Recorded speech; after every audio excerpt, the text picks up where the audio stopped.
বাংলাদেশের উপর যুক্তরাষ্ট্রের আরোপিত পাল্টা শুল্ক সহ বাণিজ্য ইস্যুতে আলোচনা করতে যুক্তরাষ্ট্রের বাণিজ্য প্রতিনিধি ইউএসটিআর এর একটি উচ্চ পর্যায়ের প্রতিনিধি দল 3 দিনের সফরে আজ ঢাকায় আসছেন। দুপুরে প্রতিনিধি দল সচিবালয়ে প্রথম বৈঠক করবেন বাণিজ্য উপদেষ্টা শেখ বশির উদ্দিনের সাথে। জুলাইয়ে ওয়াশিংটনে শুল্ক বিষয়ক সমঝোতার পর ইউএসটিআর দপ্তরের জ্যেষ্ঠ কর্মকর্তাদের এটি প্রথম বাংলাদেশ সফর।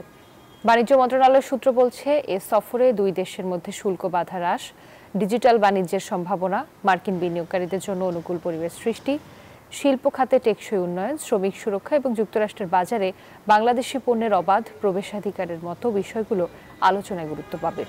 3 দফা আলোচনার পর যুক্তরাষ্ট্রের সঙ্গে বাংলাদেশের পাল্টা শুল্ক হার চূড়ান্ত হয়েছে, তবে চুক্তির খসড়া এখনও সম্পূর্ণ হয়নি। কিছু বিষয়ে সমঝোতা বাকি আছে। ইউএসটিআর এর সফরে আলোচনার মাধ্যমে চূড়ান্ত খসড়া তৈরি হওয়ার সম্ভাবনা রয়েছে।